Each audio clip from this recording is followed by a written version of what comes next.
पावबाज का कटोरा अब नवाब ने उठाया। या इस वक्त जो है इसी की पूरी कोशिश में लगे हुए हैं। देखिए पाकिस्तान की स्पेशल रिपोर्ट। कुछ कहानियां ये भी हैं कि गवर्नमेंट ऑफिशियल बात भी करेंगे। ईरान ईरान के प्रेसिडेंट मीटिंग में मौजूद हैं। आज सबके लिए खास तौर से निकले हैं। पैसे के लिए हालात बहुत अजीब से हो गए हैं। पाकिस्तान पंजाब में चीन की कंपनियों से इन्वेस्टमेंट की मिन्नतें करने गए नवाज शरीफ और उनकी बेटी जी जो कि मंत्री है। अमेरिका ने एक इनडायरेक्ट धमकी दी है और कई सैंक्शन की धमकी दी है।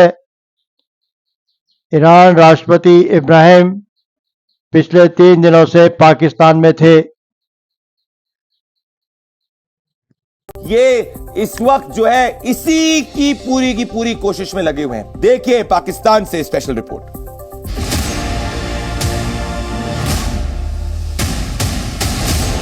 कुछ कहानियां ये भी हैं कि वो वहाँ गवर्नमेंट ऑफिशियल से मुलाकातें भी करेंगे। डार साहब साथ जा रहे हैं। Head of the state of Iran वो यहाँ पर मौजूद हैं और उस वक्त में ये निजी दौरा ज्यादा इम्पोर्टेंट था।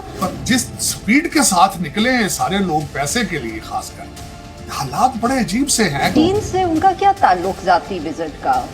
क्या नवाज शरीफ खुद ही कटोरा लेकर चीन पहुंच गए हैं? नवाज के चीन दौरे पर पाकिस्तान में कोई कुछ बता क्यों नहीं रहा?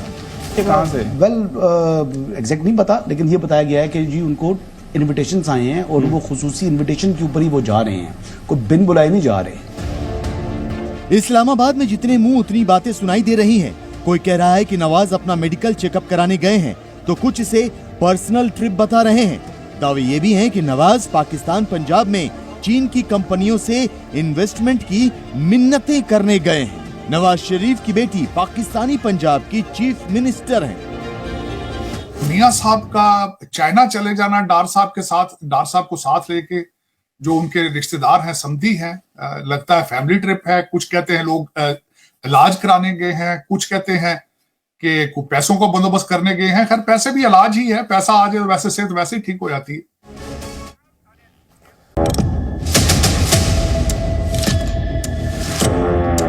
अमेरिका बादर ने एक इनडायरेक्ट धमकी विद इन 24 आवर्स आपको लगा दी।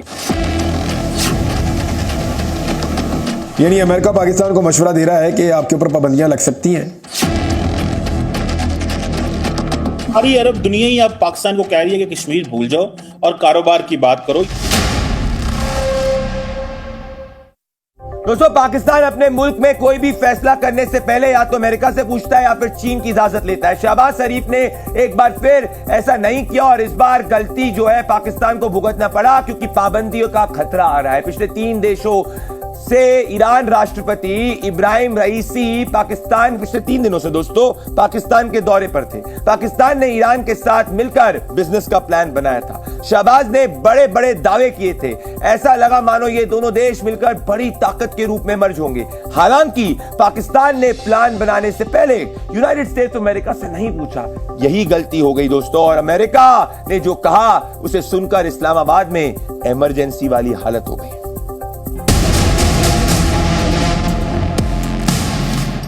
जब शहबाज और रईसी ने बिजनेस बढ़ाने की मीटिंग की, उसी वक्त अमेरिका ने पाकिस्तान को नतीजा भुगतने की धमकी दे दी। अगर पाकिस्तान और ईरान के ताल्लुकात बेहतर होते हैं तो जैसे ईरान पर सैंक्शंस हैं, पाकिस्तान पर भी होंगी। गैस लाइन के बारे में उन्होंने बाकायदा हमें धमकी दी है। ये डिप्लोमेटिक ज़बान नहीं है, ये जो मैथ्यू मिलर साहब हैं इनकी ज़बान में एक धमकी है कि वो जो चाह रहे हैं इस प्रोजेक्ट के ऊपर काम करना, वो अमेरिकन सैंक्शंस के लिए तैयार हो जाएंगे। ईरान के राष्ट्रपति इब्राहिम रईसी 22 अप्रैल को 3 दिनों के दौरे पर इस्लामाबाद पहुंचे। शहबाज शरीफ ने उनका भव्य स्वागत किया। ईरान पाकिस्तान ने आपसी सहयोग बढ़ाने के लिए 8 MOU पर साइन भी किए। दोनों देशों के बीच एक गैस पाइपलाइन प्रोजेक्ट भी सानसेट का है। रईसी ने बड़ा टारगेट दिया और कहा कि दोनों देशों के बीच कम से कम $10 अरब का व्यापार होना चाहिए, पर दोनों देशों का यह सपना तुरंत ही टूट गया। अमेरिका तो इसका गुस्सा निकाल रहा है रईसी के दौरे का कि ईरान के साथ तिजारती मुआहिदों पर पाबंदियों का खतरा हो सकता है। यानी अगर पाकिस्तान ईरान के साथ तिजारती मुआहिदे करेगा तो पाबंदियों का सामना करना पड़ सकता है। अमेरिका के जो स्पोक्स पर्सन है स्टेट डिपार्टमेंट के, उन्होंने कहा कि अगर पाकिस्तान जो है वो ईरान से ट्रेड करेगा तो उसकी आप इम्प्लीकेशंस भी समझ लीजिएगा। ये हमारा पैगाम है। रूस की दुश्मनी को दुनिया में अमन चैन के लिए खतरा मानते हैं। हाल ही के दिनों में कम ताकत के बावजूद भी ईरान ने पहले अमेरिका पर और अब इजराइल पर हमला बोला। दुश्मनी को जानकार दुनिया में अमन चैन के लिए बड़ा खतरा मानते हैं। हाल के दिनों में कम ताकत के बावजूद ईरान ने पहले अमेरिका और अब इजराइल पर सीधा हमला बोला है। इससे इलाके में ईरान का वर्चस्व बढ़ना तय है। साथ ही वो चीन और रूस जैसे देशों की मदद से मिडिल ईस्ट में न सिर्फ इजराइल बल्कि सीधे अमेरिका के लिए मुसीबतें खड़ी कर सकता है। अब पाकिस्तान ने कश्मीर पर ईरान के राष्ट्रपति के सामने उनके देश का नाम लेकर झूठ बोल दिया है, लेकिन शहबाज का यह झूठ पाकिस्तान के एक्सपर्ट ने ही बेनकाब कर दिया है।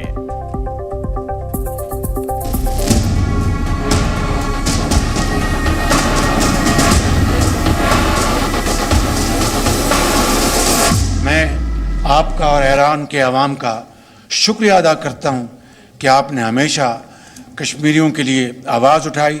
अच्छा, ये कहा जा रहा है, शुक्रिया अदा किया गया है इब्राहिम रईसी साहब का, प्रेसिडेंट ऑफ ईरान का, और कहा गया कि उन्होंने कश्मीर के लिए आवाज उठाई।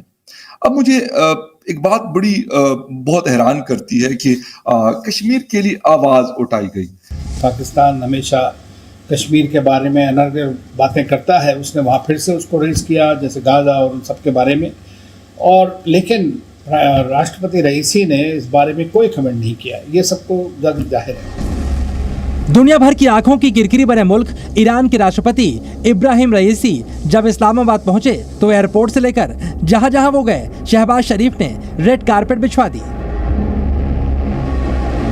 पाकिस्तान में इस वक्त राष्ट्रीय पर्व जैसा माहौल है, क्योंकि जिस देश में किसी मुल्क के नेता बुलाने के बावजूद नहीं जाते, भूले भटके भी नहीं पहुंचते, वहां कोई तो आया। छोटे बड़े मंत्रियों से लेकर प्रधानमंत्री शहबाज शरीफ और सेना प्रमुख जनरल मुनीर तक ईरान के राष्ट्रपति की अगवानी में लगे हुए हैं। इसी ईरान ने कुछ दिनों पहले पाकिस्तान पर मिसाइलों की बौछार कर दी थी। उस वक्त पाकिस्तान में राष्ट्रीय शोक था, लेकिन अब ईरान ने पुचकारा है तो पाकिस्तानी नेता पीछे पीछे घूम रहे हैं। लेकिन इसी जोश में पाकिस्तान ने ऐसी गलती कर दी जो उसे काफी भारी पड़ सकती है और आने वाले वक्त में उसे ईरान से डांट भी पड़ सकती है, क्योंकि ईरान किसी भी कीमत पर भारत को नाराज नहीं कर सकता। पहले देखिए शहबाज का बड़बोलापन, किस तरह जबरदस्ती शहबाज शरीफ ने पाकिस्तान ईरान ज्वाइंट स्टेटमेंट में कश्मीर को घुसा दिया।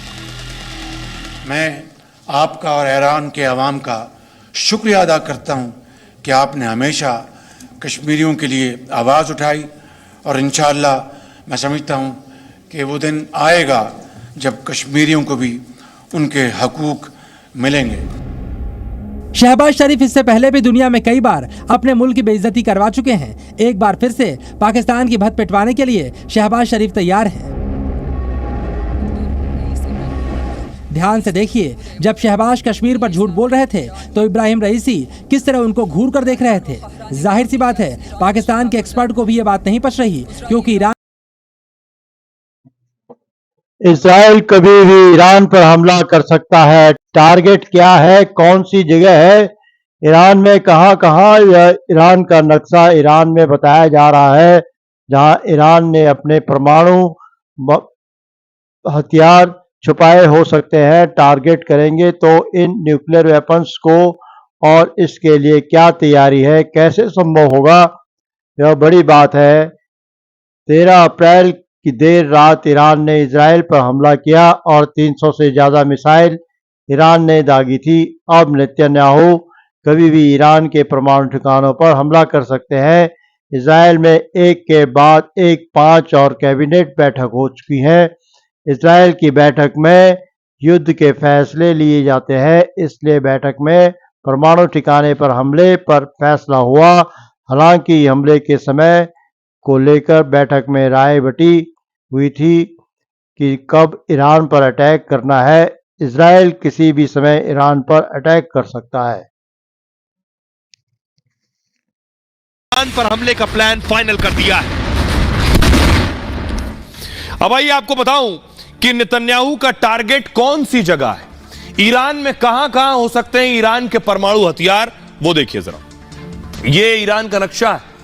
ईरान में बताया जा रहा है अराक, फरहदो, तनाज, इस्फहान और बुसहर, ये वो जगह हैं जहां ईरान ने अपने परमाणु हथियार छिपाए हो सकते हैं। अगर नेतन्याहू टारगेट करेंगे तो इन न्यूक्लियर वेपन को, और इसके लिए क्या तैयारी है, कैसे संभव होगा, यह बड़ी बात है। 13 अप्रैल की देर रात ईरान ने इजराइल पर हमला किया और 300 से ज्यादा मिसाइलें ईरान ने दागी थीं। अब नेतन्याहू ईरान पर पलटवार की तैयारी कर रहे हैं।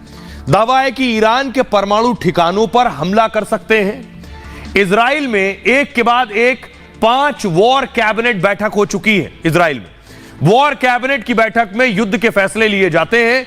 इसी बैठक में परमाणु ठिकाने पर हमले पर फैसला हुआ। हालांकि हमले के समय को लेकर बैठक में राय बटी हुई थी कि कब ईरान पर अटैक करना है।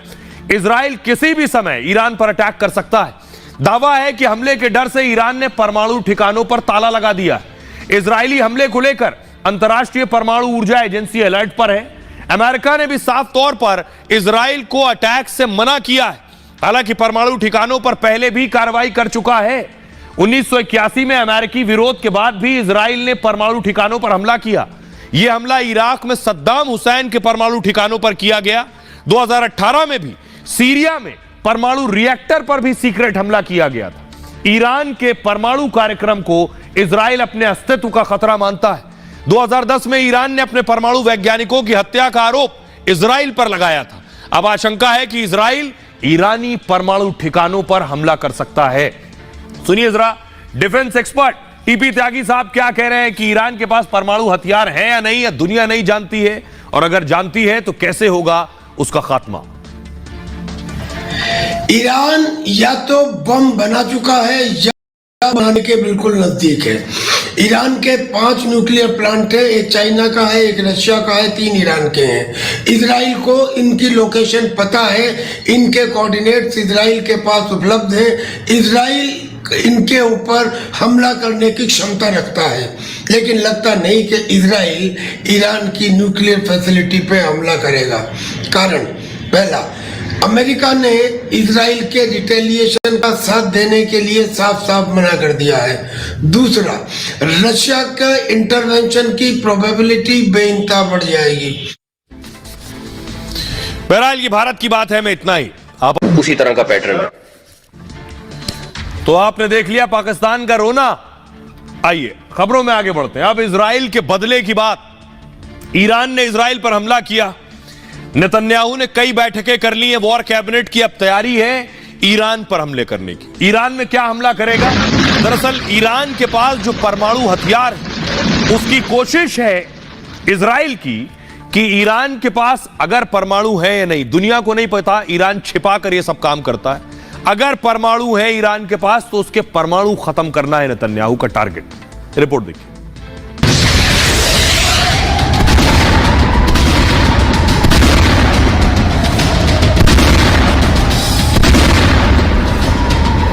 ईरानी हमले का बदला लेगा इजराइल। नेतन्याहू ने की सबसे बड़े हमले की तैयारी। इजरायली प्लान से दहशत में दुनिया। इजराइल पर 300 मिसाइलें दागने के बाद ईरान में इब्राहिम रईसी की नींद हवा हो गई। जितनी बार नेतन्याहू इजराइल में मीटिंग ले रहे हैं उतनी ही बार ईरान में रईसी दहशत से कांप रहे हैं। ईरान को खौफ सता रहा है कहीं नेतन्याहू के आदेश पर इजरायली फाइटर परमाणु ठिकानों पर मिसाइलें न बरसा दें। अगर ऐसा हुआ तो ईरान का नामो निशान मिट जाएगा। सिर्फ इब्राहिम रईसी नहीं, अमेरिकी राष्ट्रपति जो बाइडेन को भी चिंता सता रही है। यही वजह है कि बाइडेन बार बार इजराइल को हमला न करने की हिदायत दे रहे हैं। लेकिन अब साफ हो चुका है कि नेतन्याहू ने ईरान पर हमले का प्लान फाइनल कर दिया है।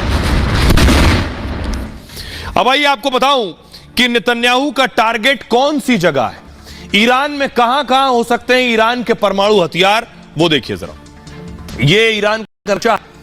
ईरान में बताया जा रहा है अराक, फरहदो, तनाज, इस्फहान और बुसहर, ये वो जगह है जहां शायद यही वजह है कि अब इजरायल ईरान के परमाणु ठिकानों पर इसलिए हमला करने जा रहा है ताकि ईरान के परमाणु हमलों से बचा जा सके। जरा देखिए, खुफिया रिपोर्ट के आधार पर इजरायल ईरान के किन परमाणु ठिकानों पर हमला करने जा रहा है। इजरायल के अखबार द टाइम्स ऑफ इजरायल के मुताबिक ईरान के फोर्डो और नटाजन परमाणु ठिकानों पर इजरायल हमला करने जा रहा है। खबरों में दावा किया गया है कि इजरायल अपने लड़ाकू विमान F-35A और F-15EX को हमले में इस्तेमाल करने जा रहा है। 80 मीटर गहराई में मौजूद ईरान के फोर्डो परमाणु ठिकाने पर 30,000 पाउंड बंकर ब्लस्टर बम गिराने का प्लान है ताकि 80 मीटर गहराई में ईरान के फोर्डो परमाणु ठिकाने को तबाह किया जा सके। दावा किया जा रहा है कि 1200 किलोमीटर दूर मौजूद फोर्डो परमाणु ठिकाने को अगर इजरायल के F-35A और F-15EX लड़ाकू विमान तबाह कर देते हैं तो ये ईरान के लिए बहुत बड़ा नुकसान साबित होगा।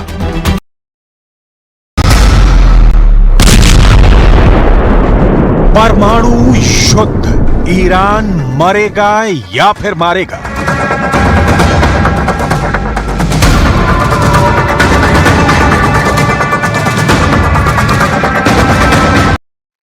ईरान शायद यही वजह है कि इजरायल ईरान के परमाणु